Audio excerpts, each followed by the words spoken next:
طب ما هم اختاروا اسماء جلال، اشمعنى دي ما اتكلمش عليها؟ واحنا عشان بنحللك الاعلانات وبنفهمك اللي فيها هنسمي نفسنا براند بيقدم فاليو او بيعرفك التريكات اللي موجوده في اعلان رمضان وبس؟ وده بالظبط اللي بنك التعمير والاسكان عمله. امال ليه سموه بنك التعمير والاسكان بس؟ الاعلان ده بيبيع حياه سهله مش مجرد خدماته البنكيه، وده شغل ماركتنج محترف. الاعلان مش مجرد عرض لخدمات البنك، ايه يعني هيسموه بنك التحويش والشهادات؟ لكن بيركز كمان على احساس العميل بالراحه والسهوله كمان في التعامل، وده بيربط الجمهور بالبنك على المستوى العاطفي، فيبدا يحسسه انه جزء من حياته اليوميه. ايموشنال ماركتنج افري. ما انا مزنوق هنا وبخلص كل حاجه على الموبايل. يسموه بنك التاتش والاب. نيجي بقى للاودينس سيجمنتيشن، استهدف الجمهور بذكاء. اختيار خالد النبوي يسموه ايه بقى؟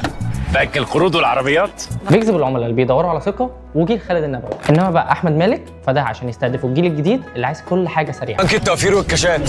فالاعلان بيخاطب شريحتين في نفس الوقت. اهم حاجه في كل دول بقى هي البراند بوزيشننج. الاعلان كمان بياكد ان البنك مش بس مكان تشيل فيه فلوس، لكنه منصه متكامله للخدمات البنكيه والتمويل العقاري. فالبنك مش بيتكلم عن منتج، لا ده بيروج لنفسه كشريك مالي في الحياه. البنك هنا استخدم CTA واضح في الاعلان، وركز على فكره انك مش بس تفتح حساب، لكن تقدر تحجز شقه، تاخد كارد، او تستفيد بخدمات التمويل العقاري بسهوله. فالبنك بيوضح انه عنده كل الحلول الماليه اللي الناس محتاجاها. انت بقى كبراند ايه اللي ممكن تستفيده من اعلان زي ده؟ ورقه وقلم واختبارات. اول حاجه ركز على المشاعر عشان تبني علاقه قويه مع جمهورك، لان احنا بطبعنا شعب عاطفي. تاني حاجه استهدف جمهورك بذكاء عن طريق اختيار الشخصيات الصح. تالت حاجه بقى استخدم السوشيال ميديا عشان تزود الانتشار والتفاعل. رابع حاجه خلي البراند بتاعك ليه هويه واضحه مش مجرد منتج. خامس حاجه ودي الاخيره ضيف CTA واضح عشان تخلي الجمهور يتحرك بعد الاعلان. وبس كده.